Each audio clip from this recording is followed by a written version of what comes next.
on the run, like you can just like swap out, like it's like comparable to an Einstein's or a Noah's or something like that. So you're not going to get definitely an Einstein's for sure. I totally put it in that class. But it's like a good, super oversweet coffee that you don't have to mix yourself. That's the biggest thing. Yeah. And the donuts are fair. They're never donuts are good. They're never bad. I was going to Dunkin' a bunch when Eileen was living in New York for a month, and I went out to visit her. I would just go there to grab some coffee. It was half a block away. It was great. Get a donut, get a coffee. I had the breakfast a couple of times. Good. I mean, it's certainly like the worst thing for you, but like, no, it's not good for you at all. Yeah. Delish. I mean, the coffee isn't bad for you, except if you put sugar in it, I guess. Yeah. Or cream. I drink my coffee black though, so I don't get the benefit of that Dunkin' preparation. Yeah, see, now I only drink it black too, except when I go to Dunkin' Donuts when I get it sweet and light, and it's like almost it's way too creamy for me, but I still the nostalgia allows me to power through. All right, so I raised the difficulty level for us on today's show by never actually assigning the articles until just now. So we're all going in cold. That's cool. And I swapped one out at the last minute, which is the last one in there. By the way, I didn't realize on that Uber story that Annie Gauss was the one who broke the story. Yeah, one of them is all like totally one sourced on Annie Gauss's Twitter. That's amazing. We got to get Annie Gauss back on.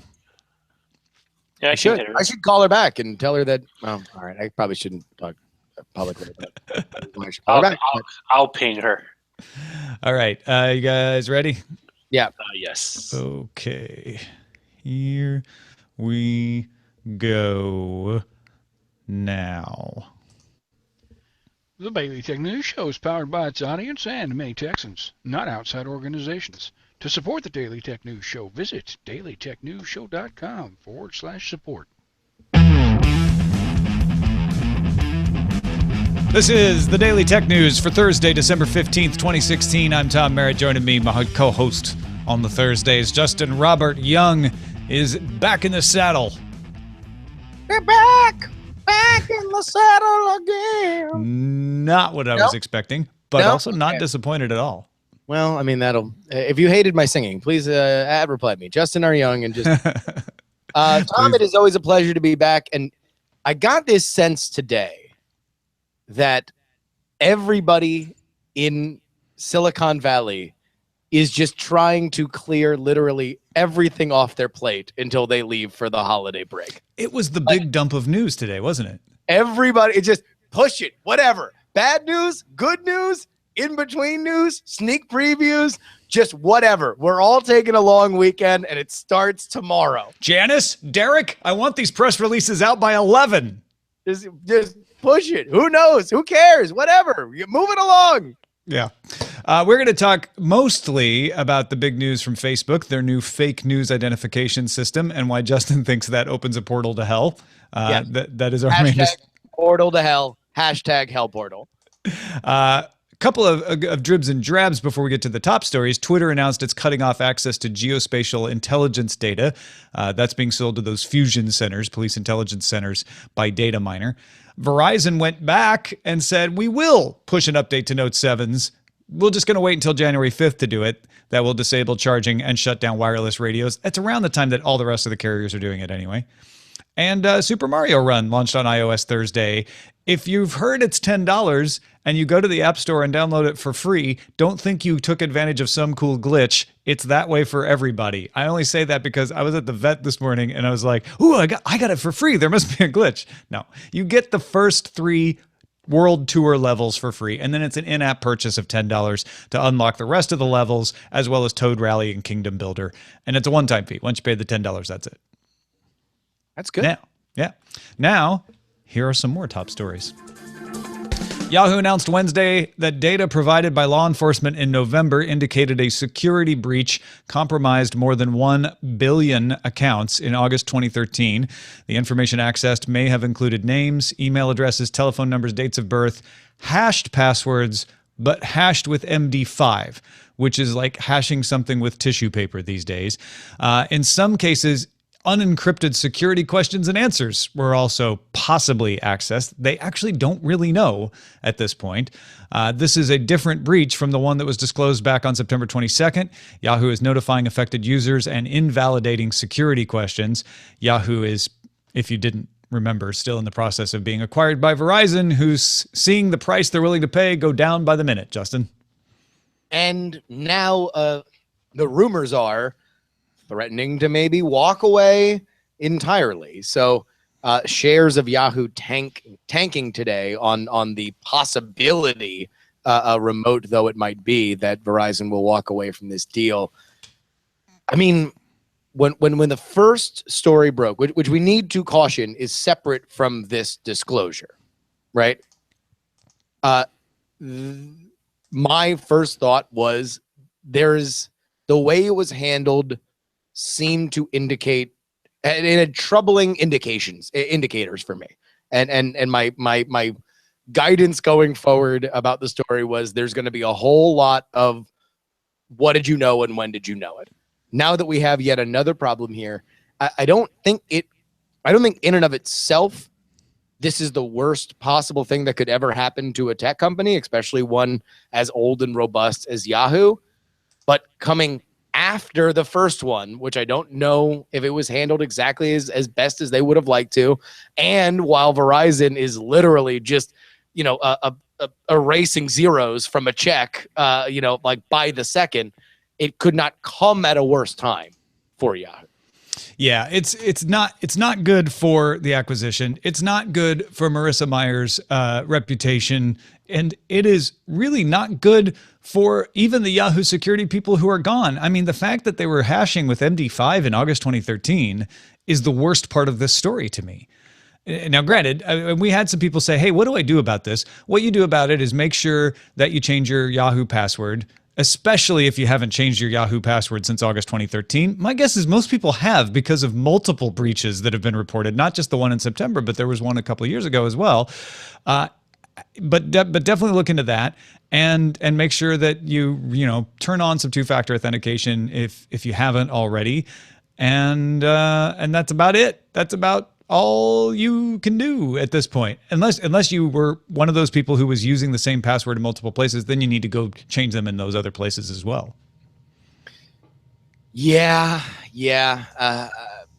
I mean, what really is even the takeaway at this point for Yahoo with now their second major security breach as they look to get acquired? I mean, at this point now, yeah, you can put into play that maybe they don't, and maybe Yahoo's has to forge ahead, or look for another suitor. But it just seems like we're even kind of out of narrative for Yahoo, right? Yeah. I almost feel like, hurry up, Verizon, buy them, hurry before they destroy themselves. Well, and then if you're Verizon, the question's got to be like, well, all right, so we buy them. You're not going to fire everybody and replace them, right? No, just hopefully start fixing things. Yeah. But the question is, is there deep institutional problems to this property that maybe an acquisition cannot fix? Well, the answer to the first part of that statement is yes. There have been deep institutional problems since long before Marissa Mayer took over. Can Verizon fix them or not? Anybody's guess. The California Department of Motor Vehicles sent a letter to Uber Wednesday telling it to stop its illegal autonomous car tests in San Francisco until it receives a permit. The DMV said it will pursue legal action if Uber does not comply. Uber says its cars are compliant because they cannot be driven without a human present. At the same time, the San Francisco Examiner reported dashboard camera video of an Uber autonomous car running a red light. Uber said the incident was due to a human error and the driver has been suspended. Now, at least they're keeping their story straight. It's humans. It's humans in charge. That's why we don't need a permit, and it was a human's problem why we ran a red light. Yeah, compare this to the rosy relationship they have with the Steel City out there in Pittsburgh, where the mayor comes out to CNBC to talk about how excited they are to have these cars out there on the road. Obviously, this is home territory for Uber, who is based here in San Francisco. But, you know, it had been a little bit before we saw just a total, you know, a big poop storm of Uber flagrantly flouting local ordinances, right? Yeah, and Ben Johnson was on the show yesterday from Marketplace Tech and pointed out, like, how Uber is it of them to just start doing this without a permit? Because as of yesterday, California had said, we think you need a permit, but they hadn't actually sent a letter threatening legal action yet. That's not a big surprise that they did. But how Uber is it of it, especially to San Francisco, which they've had at best a rocky relationship with, to try to make the argument, hey, this is no different than a Tesla autopilot. This is no different than any car's auto assist. It's just better. And we have humans in the driver's seat. The humans make the decisions. And to be fair, this test, according to all the people who did it, who wrote it up, requires a human to intervene quite frequently. It is not a level 5 autonomous car by any stretch. So Uber certainly has an argument in its favor. If they didn't have such a history of just breaking rules and asking for forgiveness later, I'd probably want to give them the benefit of the doubt on this one. Well, I mean, and here's the big question, because what is not in doubt is that Uber looks at the dealings with local governments not in the same way that we look at our dealings with local governments, right? Like, we go to the DMV, we submit our paperwork, and if something doesn't come back the way we like it, we complain loudly on Twitter, and we very politely refill out the same form. Uber looks at it as a war to be won, and what is at stake is their growth and their very livelihood. So this, to me, smells a lot like Uber setting the tone of the negotiation, that we believe that these are ready to go right now. So send us a letter if you don't think that that's the case, and we can go from there. Now we can hash it out either through negotiations or through another legal route, with the set motivations being, we believe this is legal today. You have now sent us a letter. That's how we move forward. John Barlow is a watch face developer for Pebble. He's also the developer advocate for Pebble and is now a Fitbit employee. He posted to the Pebble developer blog that the company is going to keep Pebble's software and services running through 2017. He's trying to rest people's concerns that stuff's going to be taken away right away. That means the Pebble SDK, Cloud Pebble, Timeline APIs, firmware availability, mobile apps, developer portal, and the Pebble App Store will all remain in service throughout the coming year. The company is also trying to reduce app dependence on cloud services, things like authentication, analytics, and app locker, to ensure that core Pebble functions will still work even when cloud services are discontinued at some point. There are now 4 Discord channels that have been set up for Pebble community members who are interested in helping keep the Pebble Watch experience going. So they're trying to get out in front and say, no, we really mean it. We want to make sure people can keep using their Pebbles. We want to make sure that there is a community that will continue to support this, even if Fitbit can't fund it. And there was an interview with the CEO of Pebble where he said the reason he went with Fitbit is they seem to be the most likely to keep Pebble going. So this seems to be all dovetailing into them saying, we don't have a lot of money for it, but we're doing our best to try to keep Pebble users to be able to use their Pebbles. That always seemed like the best marriage between the two, right? Because Pebble certainly has, albeit a small but vocal community of fans who very, very, very much enjoy the functionality of what those watches bring. It did not bring in enough money to keep it going, but as Fitbit realizes that all of these fitness trackers are only getting, the market's only getting more and more crowded, and that price is going to fall further and further, need to create different ways that they can maintain relevancy and be divergent from other competing products.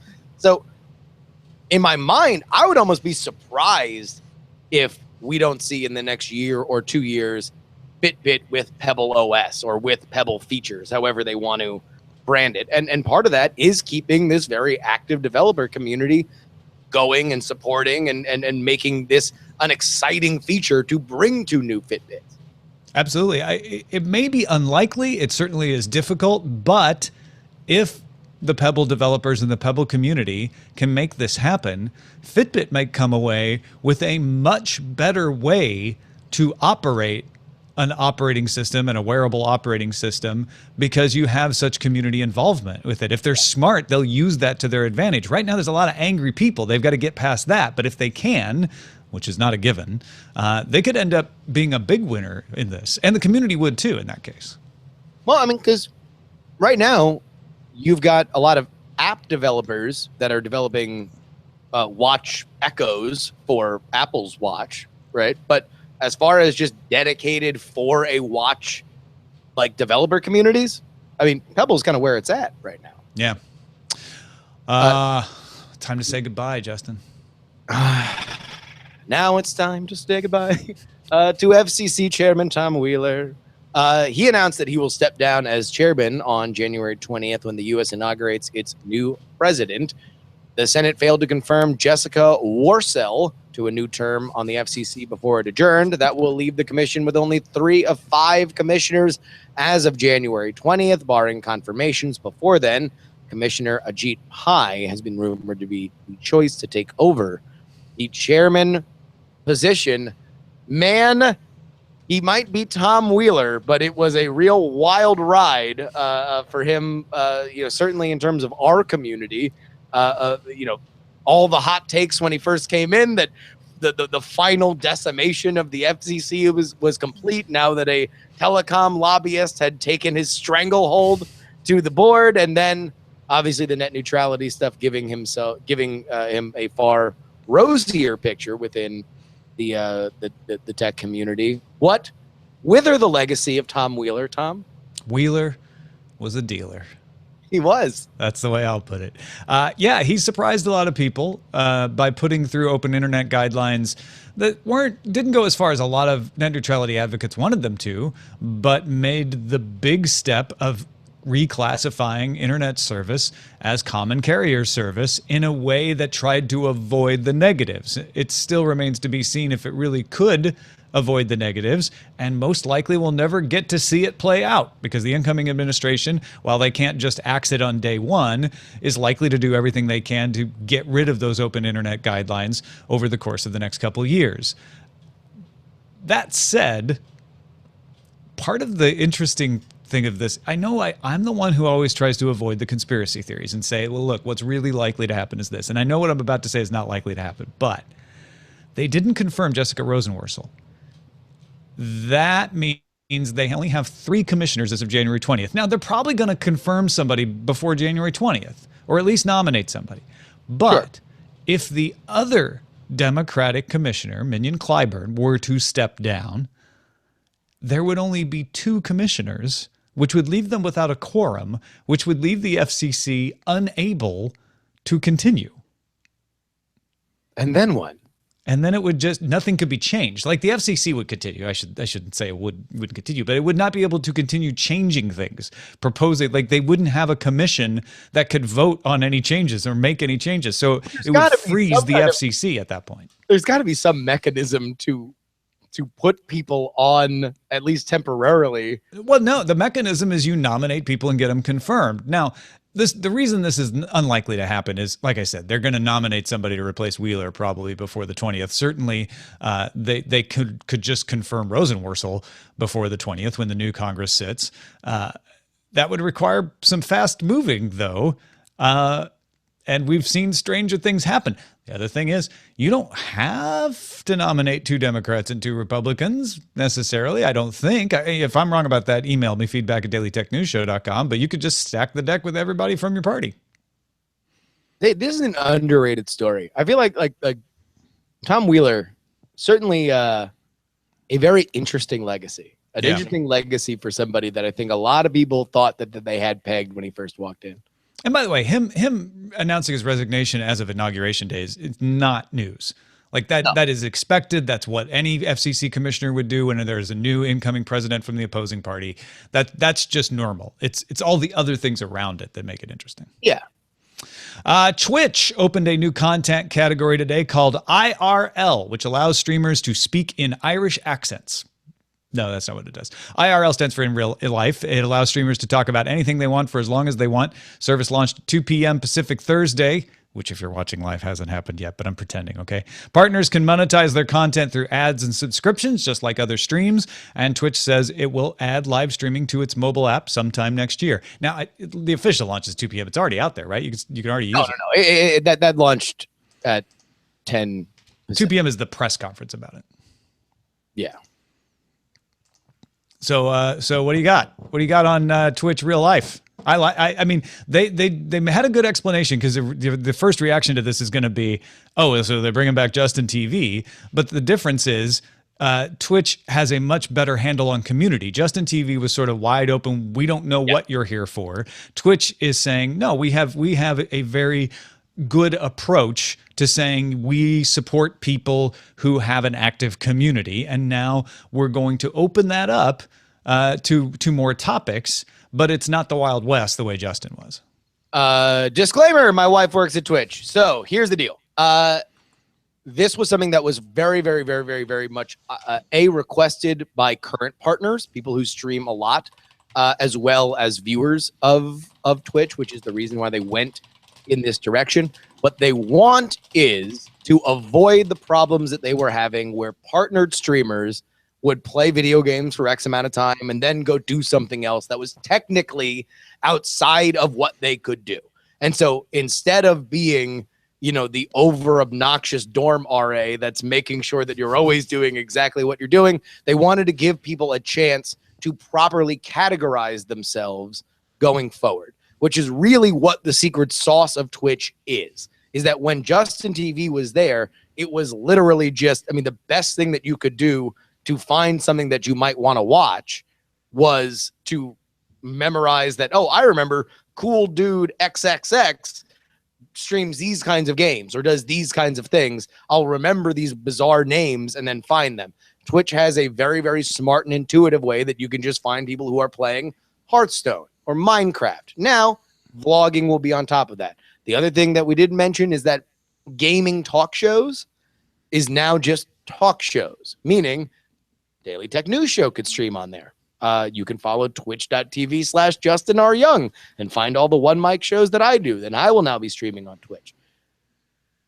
Ultimately, this is Twitch and, Amazon as its parent company making their play for live as everybody else is doing right now. It is no coincidence that they also let slip that their live streaming mobile app will be live next year. This is part and parcel with what they want to do here.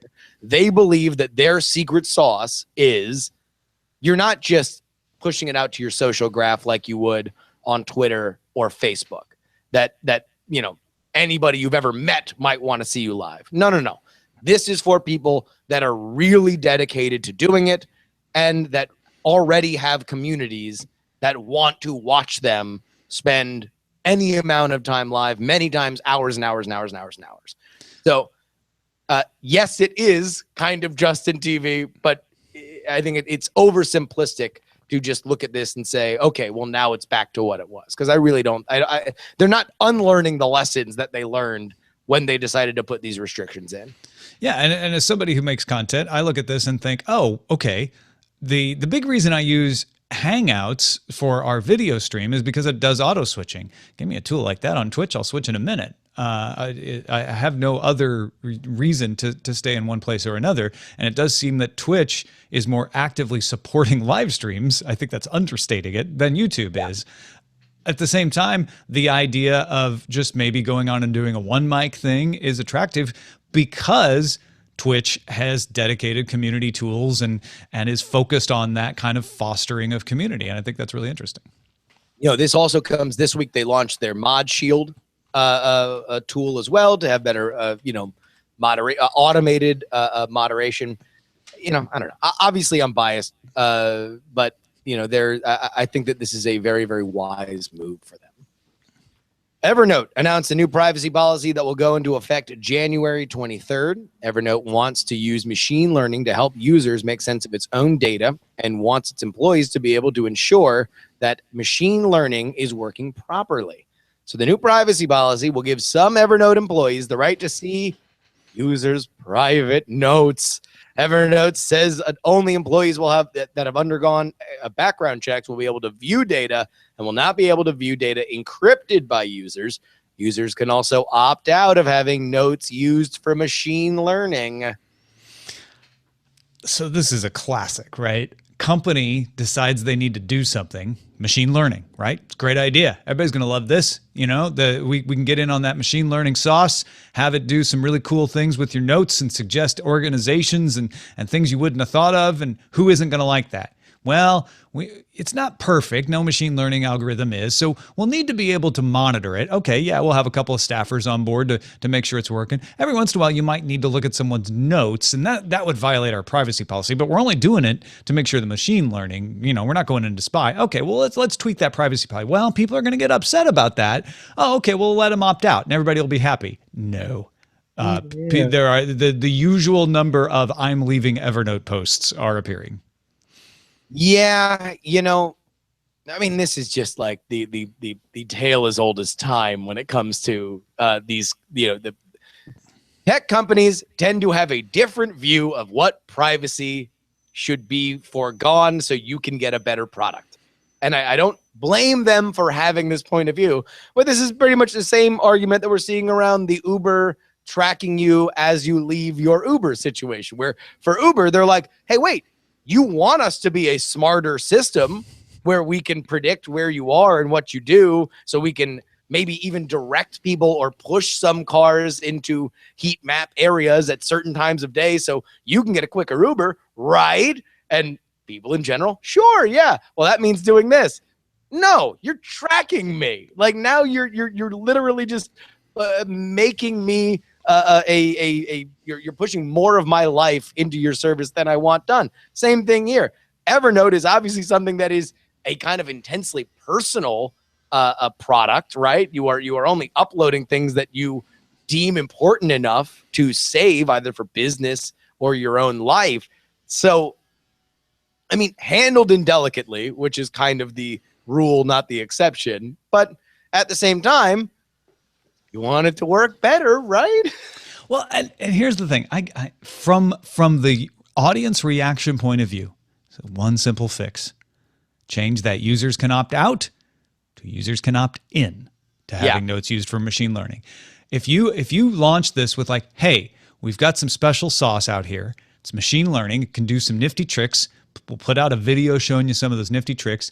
If you want to take advantage of it, you have to opt in. And part of opting in means that some people are going to look at your notes maybe occasionally. They probably never will, but they might, and they're background checked, and you should know that. And if you know that, the same angry people who are leaving Evernote today would just be scoffing at them saying, I'm never opting into that. Come on, I don't want people looking at my notes. But they wouldn't be quitting Evernote. And there wouldn't be a huge backlash against Evernote. At best, they would be mocked. At worst, they would be mocked. At best, people start going, hey, you know what? I opted in, and I know it means that maybe some people can see my notes, but it does this crazy cool thing, right? Or anytime you make people opt out, they're going to get angry. But this is also from an engineering perspective. Absolutely. How much longer does it take for you to get the data that you need to get that product where you need it to be if it's opt-in as opposed to opt-out? Oh, yeah. No, absolutely. Right. You're going to take much longer to get a good data set. Adoption's going to be much slower. I get it. Like the temptation is like, we can't wait around for people to opt in. Come on. It puts the pressure on you to make the case that your machine learning is good enough and to make your machine learning compelling enough for people to opt in. I get that. That is a taller order, and it might not work. So if you want to guarantee it works, you opt everybody in and let them opt out. But you also have to deal with the backlash of people quitting using your system. And hey, if it's part of a push and you make sure everybody knows, it's basically an opt-in, right? If you just put it right in front of their face and you make it really, it's good. If you squint and you walk back 10 paces, right, and you're kind of if you're part of the privacy policy team that crafted this, it's not a problem. Thanks to all those who participate in our subreddit. You can submit stories and vote on them at dailytechnewsshow.reddit.com. Get in there and vote. All right. Facebook is partnering with fact-checking organizations on a new system to alert users to hoaxes and fake news. I'm going to set aside the question of whether there is any evidence that fake news is having an effect, and if so, what that evidence is. All right, let's just look at the system. Let's bracket that fake news discussion off to the side for the moment. The way you identified a hoax, and I like to talk about hoax more than fake news, because I think all of us can agree that we don't really want hoaxes to get spread. That's why Snopes is so popular. Sure. Stories people post but later delete is one signal. Like, that must not be very quality. They noticed it and deleted it. Comments about a story calling it fake are another signal. There are other signals that Facebook has not detailed. All of those signals don't remove anything or cause an alert. Those signals cause the article to show up on a dashboard for review. And they are testing ways to speed up the process of reporting.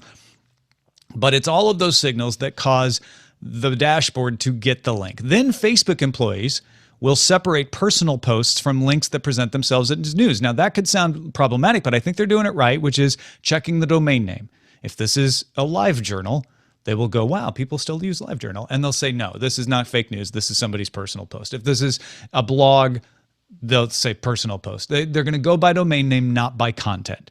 Then if it says, oh, no, this is a domain name of an outlet, not a personal blog, and the signals say that it's fake, they'll have Snopes, PolitiFact, and factcheck.org, as well as ABC News. These are all members of the Pointer International Fact-Checking Network. Review the posts. Each one of them can mark a link disputed and link to their own page that debunks the article. Only if two of them mark the link as disputed will an alert show up. The alert will be a banner under the article in the newsfeed that reads disputed by third-party fact checkers and links to any of the debunking articles they may have created. Disputed articles also show up lower in the newsfeed. Attempts to share a disputed article will trigger a pop-up that informs you, hey, this is disputed, it might not be true. And disputed articles will not be eligible to be promoted through Facebook advertising. There's also a prevention element to this. Publishers who use spoof domains like abcnewscom.co, which is not ABC News, will be prevented from buying ads on Facebook. So, Justin, what do you think of this system? That was some real fancy words you used, Tom. But the only thing that anybody listens to this needs to understand is that this is hashtag portal to hell, hashtag hell portal. Why is this a portal to hell? Here's the problem. Because you can't just focus this on hoaxes. This is here because of the fake news thing. We don't need to get into why this is now this pressing thing. Although if you read the leads of all the stories that are talking about this, they all mention the same stuff. Ultimately, and this is from my perspective as somebody that for a brief glimmer in a past life was a paid journalist. There are real questions about what is accurate and what isn't. And when you are inside the news business, those are like the conflicts of, can this go to bed in the paper? Can this make air? Are very, very clear. And they're thin margins sometimes on whether or not you should push this, whether or not you can't. The idea of fake news, quote unquote, being the center of this is the problem part for me. Because if this was, Adam Masseri, the product management for the newsfeed at Facebook, says we focus our efforts on the worst of the worst, on the clear hoaxes being spread by spammers for their own gain, and on engaging our community and third-party organizations. So let's focus on the first part of that. If this were just, hey, we're here to filter out whether or not, baby Jessica really fell down that well, or if it's obviously just something that was repeated from a blog that was posted in 2006, right? Like if it was about clarifying that kind of stuff, which they're saying it is, then that's one thing. Here's the problem, is this thing could work flawlessly and bring nothing but a better, clearer experience to everybody until the one time that it doesn't. And the one time in which Facebook has now officially put their name on the idea of deciding what is news and what is real and what is fake. And that's when the hashtag portal to hell, hashtag hell portal becomes as clear as day, in my opinion.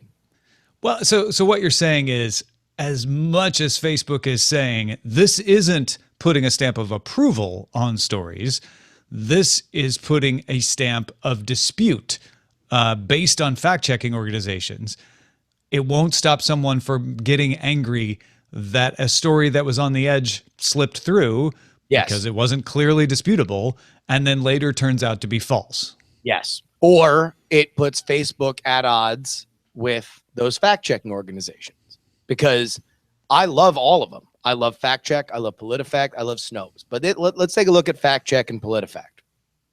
Very often, the way that they slice whether something is true, mostly false, pants on fire, is very rhetorical, is very, well, yeah, they kind of said that, but they kind of didn't exactly say that. And so that's why we are saying this is kind of false, maybe false, a little false, right?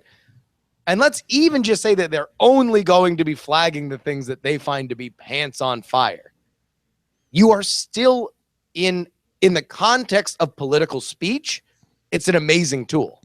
When you are now bringing that to the broadest of all audiences, to the kitchen table of Facebook, a lot of that very delicate, important context is going to get lost very, very, very, very quickly. And it's not necessarily going to be PolitiFact and FactCheck that are going to get the crap. It's going to be Facebook. We saw what happened when Facebook had whatever their team of chimpanzees in a Brooklyn warehouse that was keeping trending topics on the side, and they thought, you want to know what? This one story seems like a conspiracy theory. We'll keep it off.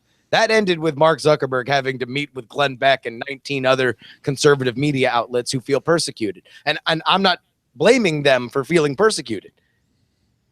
We're just going to wait, man, until a Breitbart story gets thrown and labeled as fake news, and that is almost destined to happen considering how wide the scope of Breitbart is. And hashtag portal to hell. Hashtag. I think that is the bigger risk. This is set up to make sure that nothing gets tagged that isn't false, that isn't really demonstrably false. And it is set up very reasonably. I think it's more effort than out of proportion to what the problem is in this case. Like the spread of hoaxes is not as bad, in my opinion, as many people may think. But this is a fair attempt to say, hey, we're going to require a lot of signals. We're going to require a lot of review. We're going to require third-party people and multiples of them to agree. But I think you're right, is as soon as these organizations allow, I don't think it's that a story gets through from an organization that turns out to be false that wasn't flagged, as much as it is what you just said, which is a story gets flagged that the people who are fans of that outlet are angered because they don't think it's false. And that's when we get into what is really the underlying debate here, which is how do we all agree what the facts are? And nobody has solved that. Facebook, I don't think, has any business being the arbiter of what facts are. And they're trying not to be here, but they're also trying to answer something. And my trepidation in all of these systems, as much as, hey, I don't want bad information to be spread either, is that I also don't want a silo that is accountable only to its own shareholders to be the deciding factor on what's true or not. We've tried to avoid the reason why this is happening, but ultimately it just needs to be said. It's problematic that this is here because Facebook on some level feels guilty that Donald Trump's the president. Like many of its employees do, sure. Yeah. And most of the people pushing against this were people who are upset about the election. You're right. And that to me inherently is problematic for what I think could be a fairly uncontroversial and largely get to the same root of major problems, which is let's go after those abcnewscom.co, right? Like yeah. let's go after as many acai berries can cure AIDS stories as we do. Let's eliminate that. I believe it's pronounced acai, but yeah, acai berries. Sorry. If the focus is that, and the focus is more on these are stories from these like a Macedonian site that was set up yesterday that is using a deceptive URL. Let's flag that. Let's put that under review. I think that to me solves most of the solvable problem without leaning into this idea of fake news, which I think whatever you believe about it, right? If you believe that it was because of stories on Facebook that your uncle in the Rust Belt went crazy over, and that's why he voted for Trump, and that's why Trump's the president. That's fine. If you think that this is a totally overblown story and this is just something that's completely out of control, that's fine too. That we can all agree that there is there's always going to be a spammer problem for Facebook as it gets bigger and bigger and bigger. I think it's problematic to build this house on what is inherently going to be disputed territory. Yeah. The saving grace for Facebook would be that the fervor around fake news dies down. That may not happen, but if it did, then this policy ends up maybe being more effort than it's worth, but really slams down the spam and slams down the hoaxes. Well, and maybe that's worth it right there. And also, here's the other thing. Wait until, if you think, I mean, again, this hashtag portal to hell, hashtag hell portal, if you think that that's a problem when Breitbart gets something labeled, wait until Breitbart writes something that liberal America doesn't agree with, aka a thing that happens 70 times a day. And now the rallying cry will be, the system's broken. Why isn't this labeled? Well, and you keep bringing up Breitbart, but what happens when the Huffington Post writes something that gets labeled as fake news? Because that will also happen. You want to know what? And that's the problem is all of my examples are coming from the right, because unfortunately the phrase fake news invites this very, very, very specific political discourse. And it is about labeling things like when the lead of The Verge is in response to Donald Trump getting elected, Facebook is doing this, then you can't help but see it in the light of wait until, there's an InfoWars thing that goes viral. Wait until there's a Breitbart thing that goes viral. And either it's going to be upset people on the left that say this is the reason why you guys invented this system, it's broken, or if it does get labeled, you're hammering free speech, this is disgusting, boycott Facebook. Either way, portal to hell. All right, let's get to our pick of the day from Mahathir Almashore. And maybe I got it right this time, because he wrote, "Thank you for pronouncing my name with such amazing accuracy and eloquence on episode 2922. Oh, I did it again. He wrote, "Code is life, code is love, code is everything. Parents should send their kids to the nearest coder dojo so they learn how to code and have fun doing it. It's volunteer-driven nonprofit and all over the world. There are 7 active dojos in and around Melbourne itself. With luck, there'll be one near you. It's a lot of fun teaching kids about robotics and programming, and best of all, the kids get a great introduction to technology, science, and math. It is equal parts exhilarating and terrifying trying to explain the modulus operator, the percent sign in Python, to one very smart 8-year-old girl. You, Veronica, Patrick, Scott, Justin, Darren, and Roger are doing great work. Thank you, Mahathir." Well, thank you for the pick. Go check it out, coderdojo.com, if your child is interested in coding or you want them to learn a little bit more about it. Sounds like a cool project. That's great. Send your picks to us, folks. Feedback at dailytechnewsshow.com. All the picks get aggregated at dailytechnewsshow.com/picks. I'm going to get through the messages of the day quick because we're running a little long. Marlon, the guy from Trinidad, was surprised that we didn't mention Amazon Video launching in 242 countries yesterday. He says, "For too long, my friends and family have had to use methods known to you to get access to our Amazon Video. But in the last few years, internet availability and speed has vastly improved all over the Caribbean. By last count, there are 5 internet service providers in my country alone, and many in the population have moved to streaming services using hacked Rokus and those Android-based streaming devices. Coupled with that is the increase of online purchasing, and you have a lot of Amazon Prime subscribers." So he goes on. You can read the rest of the email in our show notes. But pretty excited about Amazon coming to the world. NHR Bill wrote on Twitter a reminder that Change Tip is shutting down. It was a way to tip people with Bitcoin. He said if you still have Bitcoin there, you might want to take it out at Change Tip.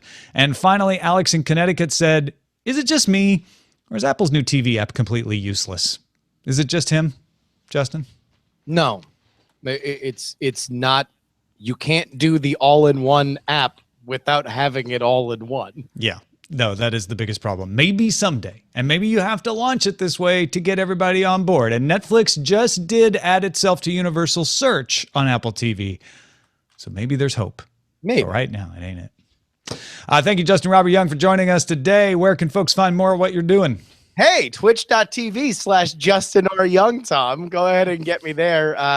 I'm going to be doing my one mic shows. So that would be Jury and 1-900 Wrestling on Mondays, Politics on Wednesdays, and a new it's a total experimental thing that I'm going to do with Brett the Amtrak around Seville on Fridays, where we're just going to, shoot the poop and talk about whatever we want. And that'll happen on Fridays. Meanwhile, of course, The Contender, the social card game, the game of presidential debate. You can go ahead and still get that for $17.76 until the end of the year at thecontender.us, and get all your Diamond Club stickers at stickers.diaf.com. Thank you, Justin. Thanks to everybody who supports the show at dailytechnewsshow.com/support. Give a big welcome to new patron John Alderman. Big thanks to Brian Harrison for raising his pledge, and wish Michelle H. a toast for buying a Daily Tech News Show mug. Everybody finding different ways to support us, even if it's just telling folks about it. And we thank every single one of them. If you want to support us on Patreon, it's patreon.com/DTNS. Our email address is feedback@dailytechnewsshow.com. We're live Monday through Friday, 4:30 p.m. Eastern at alphageekradio.com and diamondclub.tv. And our website is dailytechnewsshow.com. Back tomorrow with Darren Kitchen and Len Peralta. Talk to you then.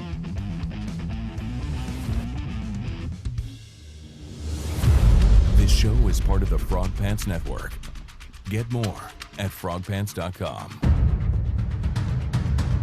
Diamond Club hopes you have enjoyed this program. Boom! And even video streaming returned for the live viewers at some point. Yay! Yay! That's a good conversation, though. I like that. I mean, the point isn't that it's right or wrong. Well, there's two different points, and I think we covered both of them, which is there's this whole what are you trying to solve discussion, and there's this what will this system do discussion, and there's two different things to discuss there, and I think the what this system will do discussion is almost straightforward compared to the other discussion. I mean, the other thing is that here's the other larger kind of journalism thing, is that I love Snopes. I love PolitiFact. I love Fact Check. Been a fan of factcheck.org for years. They're not God. No. They're fallible. Which is why that's why you have 4, right? And they have ABC News in there as well, right? You have 4 so that when one of them does have a bias that shows through, hopefully it isn't showed through by all 4 of them. But the thing is that that I think is, we're not dealing with objective positioning, right? If there is a bad piece of information out there that is there from what we understand to be a credible source, then everybody understands it to be a credible source. I mean, herding and groupthink. Well, they're not judging accuracy; they're judging falsity. And the devil's in the details about what actually causes a dispute. Like you said, is it pants on fire only? I feel way more comfortable with that than I do with it's kind of leaning like he's, fudging the truth there. And because if it turns out a source said this, but the source turned out to be inaccurate, that should not be caught by this filter. This filter should say, this is whole cloth. There is no substantiation to this. And like you said, that's going to let a lot of stuff through that's not right. And people may get angry, why aren't you alerting us to this one? This one's not right. Because the other problem is that when do we want, let's look at just the time window of when we want to solve these problems. Theoretically, it's as soon as possible. So you are Like if something blows up, it's like, well, I don't know. Did Hillary summon a Dementor to murder the people at Benghazi? Like, okay, well, let's all look into this. You know, all these people that are gonna flag it, and like either it's there or it's not, but they're gonna make calls on it. They make calls on things very, very quickly. And like, listen, they're not. I mean, I guess here's my other larger problem is that there's this idea that journalism, this idea that journalism is like this, like journalists are these weird automatons that just find information and then synthesize the truth. Yeah.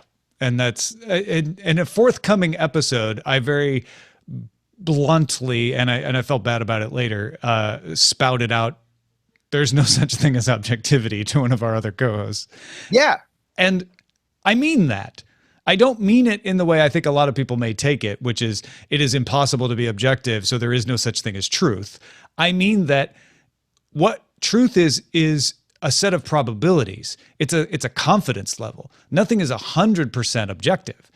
What we're striving for is agreement and consensus and like, hey, we all have a 98% confidence level that that's true. That's still a collection of subjectivities, though. It's a complex thing. I mean, I guess that's like, once you've seen how news is made, you won't take news so seriously anymore. Well, and that's not an excuse for something that's just entirely made up, right? False. But I guess that's my thing is that, listen, there to me is a difference between this, you know, somebody literally who's just putting together the most sensational headline about Hillary Clinton or Donald Trump because they want everybody to, you know, to click on their Google banner ads by mistake. And they want, you know, there to be a billion pop-ups that open up, you know, the Candy Crush in your mobile app, you know, like there's a difference between that and news that is like even conspiratorial. Like, and I think conspiratorial news, I have a harder time thinking that there's going to be an easy way to pick that out than I think the just spammer stuff is. And it's like the stuff that puts ABC's logo on top of abcnewscom.co.uk. I agree. I think they will also be able to very easily chop down things that are whole cloth, right? Like, you know, so-and-so consulted with demons or whatever, right? Like there's some very clearly false things that most of us probably look at and go, well, why would anyone ever believe that anyway? But those are some of the things that got a lot of pickup. I believe that it was at maybe confirmation bias, but probably more likely just entertainment value for people to spread them. It's the same reason that the Weekly World News used to sell really well. Nobody actually believed in Bat Boy, but we all had fun talking about Bat Boy. We didn't need the grocery stores to all team up together to stop Bat Boy stories from being presented as real news. That said, this election has caused tensions to rise and caused some people to say, no, I swear my uncle voted the way he voted because he saw these stories and believed them. And it's the danger of individual experiences being generalized in a way that causes a policy. And like you say, it's pretty clear on one end, but if this system only does that one end, it's not going to please the people who want it to do something more. Godspeed, baby. Godspeed. Listen, they wanted to step in here and they wanted to brand it in the way that they branded it, and they are leaning into this fake news thing. Hashtag portal to hell, man. Hashtag portal to hell. All right. Well, now that we hashtagged that, let's look at the show titles. We have the top, the big dump of news. Jerry's wife works for Twitch. The first hits of Mario Run are free. Twitch gets irrelevant. Get an IRL event. Hashtag Hell Portal. Which is followed by Fake Book and then followed by hashtag Portal to Hell. Wheeler was a dealer. Wheeler on the FCC steps down. See any more news? dingy ones. What do you think? What do you guys think? I like the big dump of news. Yes, I like that. I mean, really, the whole problem, I think, is it's going to be politicized one way or another, and what you really are trying to fight against is human nature. And people don't, and I honestly believe that whatever happens will happen. I mean, it's tautological, but I'm just like I mean, on one My hand, biggest problem is I think a service that allowed you to say, hey, I would like the Pointer Institute people to give me the stories that they have a consensus about accuracy on. That's really useful for me as a guide. And there are lots of extensions being created for browsers that can do that for you. Facebook coming in and saying we have to be the arbiters of this is disturbing to me.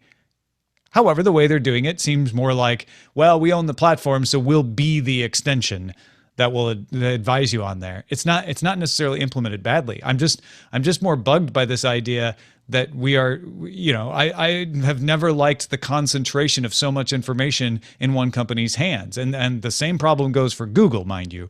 And that's really the bigger issue for me here. Whether fake news or not fake news, just the fact that Facebook feels that they have to weigh in on truth is problematic. Let me ask you a question. Yeah. Why isn't it opt-in? Yeah, right. We had a whole big thing about that in the show. I mean, because here is what. Oh, sorry. That raises some really interesting questions. Because here is what I think. All right. So right now, this is the head of Breitbart right now. Masters of the universe decree. We decide what's fake news. Facebook enlists left-wing quote unquote fact checkers as thought police. That's different if it's opt-in. What's the Huffington Post? What's the Huffington Post headline? I'm just real curious. No idea where it would be. Look under politics, maybe.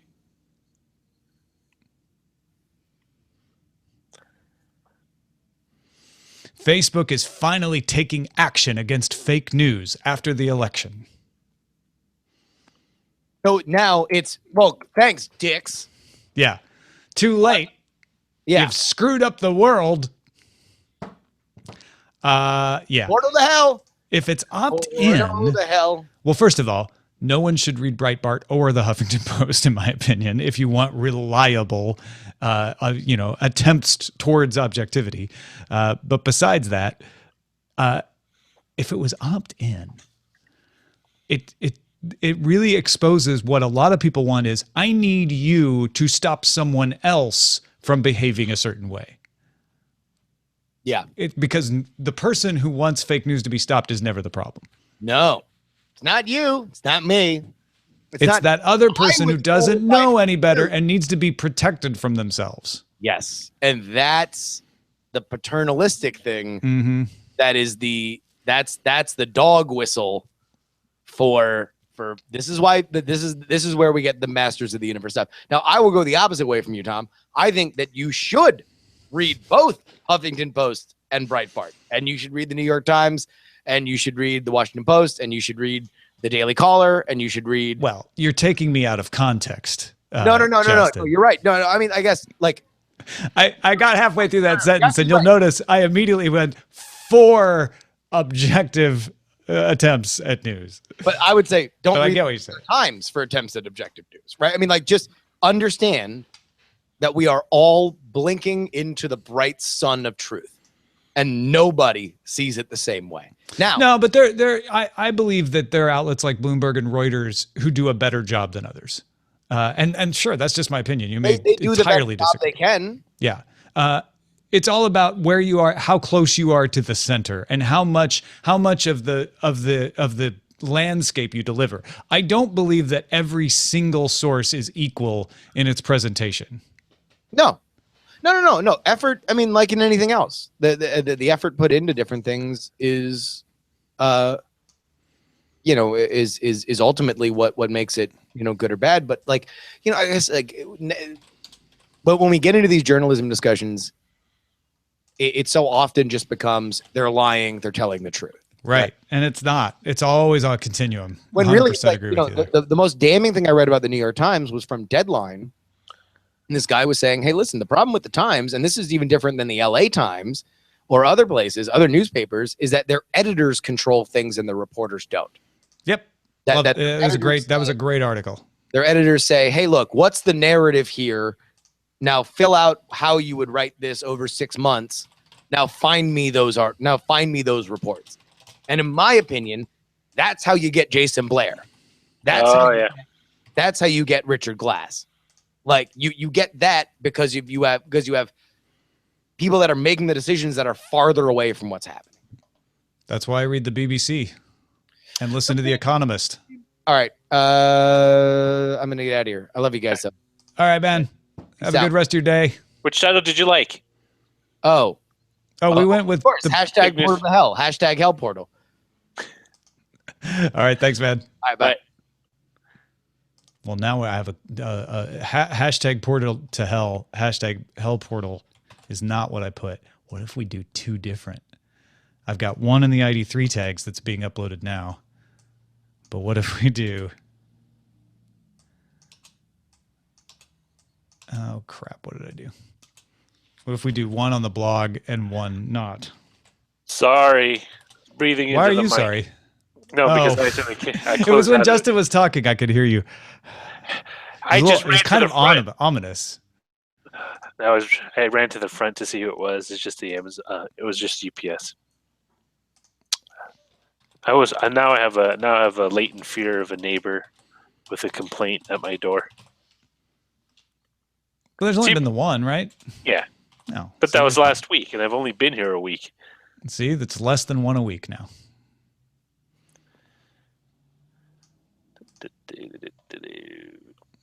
$3:00, correct?